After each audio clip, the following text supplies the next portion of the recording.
Welcome back, friends. Today, we're talking about self-discipline, but not in the harsh military way people imagine. I'm not here to turn you into a robot. I'm here to help you do the things you already care about, your health, your money, your skills, your relationships, without needing a perfect mood. If you're between 20 and 40, your life is busy. Work, maybe a partner, maybe kids, maybe a side project, maybe loans. You don't need lectures. You need something that fits real life. That's what we'll build together in the next 15 minutes. Let's start by clearing a myth. Motivation is a feeling. It comes and goes. Self-discipline is a system. It's the set of tiny things you do so that even on a low-energy day, the important stuff still gets done.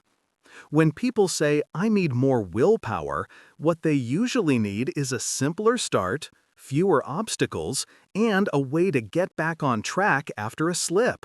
That's it. Discipline isn't about being perfect. It's about coming back again and again with less drama. Here's the core idea that changed everything for me. Your present self and your future self do not want the same things. Present you wants comfort. Future you wants growth. Discipline is how present you shows up for future you. So we make it easy for present you to start, and we make it satisfying for future you to keep going. When you see it this way, you stop fighting yourself and start designing for yourself. I like to build discipline around three pieces: identity, friction, and rhythm. Identity is who you believe you are. Friction is how easy or hard an action feels. Rhythm is when and how often you do it. Get these right and the rest follows. You don't need 100 hacks. You need the right few done consistently. Let's talk identity first. Labels are powerful. When you tell yourself, "I'm lazy," or "I can't stick to things," your brain tries to prove you right. Change the label. Keep it small and believable. "I'm the kind of person who keeps small promises to myself" is a great place to start. Or, "I'm a person who starts before I feel ready." You don't have to become a marathoner, a CEO, or a monk. You just become someone who doesn't break tiny promises. Over time, those tiny promises add up to a different life. Now, the 2-minute start. This is how you defeat the hardest part of any task, the beginning. You make your entry so small it's almost silly. 2 minutes of movement, 1 sentence on the page, 1 page of a book, 1 email drafted. You're not lowering your standards forever. You're lowering the gate so you can walk through it today. Most days, 2 minutes turns into 20. Some days it won't. Both count. The win is that you showed up. That's how you build the identity we talked about, with evidence. Let's make it real. If you want to get fit, but your days are full, your 2-minute start might be putting on your shoes and stepping outside. If you're learning a skill for your career, your 2-minute start might be opening the course and watching the first 2 minutes. If you want to save money, your 2-minute start might be logging into your bank and moving $5. People laugh at small starts until they see what happens after 60 days. The small start removes the negotiation. You don't ask, "Do I feel like it?" You just do the tiny version. And once you're in motion, you decide if you'll do more. Let's shift to friction. Most undisciplined people are actually just surrounded by high friction for good habits and low friction for bad ones. Your phone is 1 tap away. Your vegetables are buried in the drawer. Your running shoes are in the closet behind a suitcase. You don't need more grit. You need a different setup. Reduce friction for the good stuff. Put your shoes by the door. Put a dumbbell next to the kettle. Keep a glass on your desk so water is always within reach. Download your study videos offline. Pre-write the first line of your next task before you stop for the day, so tomorrow you're not starting from zero. Increase friction for the distractions. Sign out of social media during your work block. Move the apps off your home screen. Put your phone in another room for an hour. Use a website blocker in your peak focus time. Turn off non-essential notifications. If you work from home, have a work hat or a work hoodie. When it's on, it's work time. It sounds goofy, but your brain loves cues. Make the wrong things harder and the right things easier. That's discipline by design, not discipline by struggle. Rhythm is next. Your day has a natural flow. Most people have a window where their brain is clear and a window where it's not.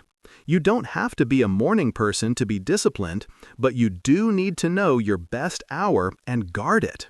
If your best hour is 9 to 10 a.m., that's when your most important task happens. No meetings if you can help it. No emails. No group chats. Just the thing that moves your life forward. If your best hour is 9 p.m., okay, protect it. Discipline isn't about the clock. It's about consistency. A simple way to lock in rhythm is to use anchors, things that already happen every day. After coffee, I write. After lunch, I walk. After putting the kids to bed, I study for 30 minutes. The anchor is like a train schedule. The habit rides on top of it. If you miss the 7 a.m. train, you catch the 7:30. You don't burn the station down and swear off trains forever. That's where most people mess up. They miss one day and decide the whole plan is ruined. It's not. You just get on the next train. Next, pick your golden plan you can write on one page. At the top, write the one area you want to be more disciplined in for the next 30 days. Make it specific: fitness, writing, coding, finances, language learning. Your choice. Under that, write your minimum daily action, the 2-minute version that is so small you can do it on your worst day. Then, write your better day action, what good enough looks like most days. And finally, write your great day action, the version you hit when you have time and energy. 3 levels: minimum, good, great. All 3 count. You're building consistency, not perfection. Next, pick your golden hour, the time you'll do it most days. It can be different on weekends if you need. Just write it down. Then, list your friction moves, what you'll set out the night before, what you'll block on your phone, where you'll put your tools. And the page with a reset plan. If you miss a day, what will you do to get back on track in 30 seconds? Maybe it's a quick walk, a glass of water, and a reset phrase like "Start small now." The reset plan matters. Your future self will thank you. Let's talk about setbacks for a minute. You will miss days. You will have weeks where everything feels heavy. Someone will get sick, your boss will pile on work, your car will break down. This is normal life, not a sign that discipline isn't for you. When you fall off, your job is not to make up for lost time with a giant comeback. Your job is to break the fall. You do the minimum today, then the minimum tomorrow, then a little more the day after. You rebuild your streak gently. No shame. Shame makes people hide. We don't hide. We restart. I also like a 30-second reset ritual for when you catch yourself drifting midday. It goes like this: pause, stand up, take 10 slow breaths, drink water, say your reset phrase, then sit and do your 2-minute start. That's it. No yelling at yourself, no "I've wasted the whole day" story. Just a reset. You'd be amazed how often this turns a messy afternoon into a decent one. Another piece that helps is making your progress visible. Adults need stickers too. Put a small box on your calendar and mark it when you hit your minimum. Use a tracker app if you prefer digital. Keep it simple. The goal is to see proof that you are the kind of person who shows up. When you see 10 marks in a row, your brain doesn't want to break the chain. When you miss, you start a new chain. You always have another chance to draw the first dot. Let's add a tiny bit of reward. Not junk food if your habit is fitness, but something that makes the action feel satisfying. A great playlist only during workouts. Your favorite coffee only after studying. A 5-minute sun break after writing. This is called temptation bundling, pairing something you need to do with something you like. It trains your brain to see the habit as a source of good feelings, not just effort. There's one more mindset that makes discipline much lighter: process over outcome. Outcomes are lagging indicators. The scale moves after weeks. Promotions come after months.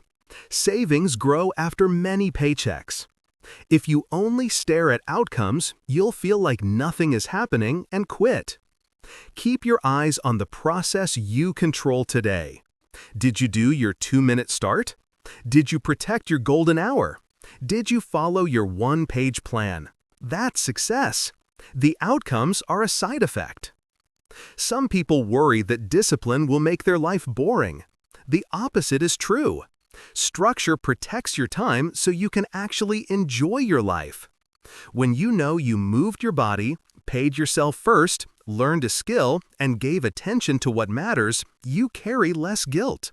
You can relax without the background noise of "I should be doing something." That's freedom, not boredom. What about balance? Balance isn't doing everything every day. It's doing the right things at the right time and letting the rest wait.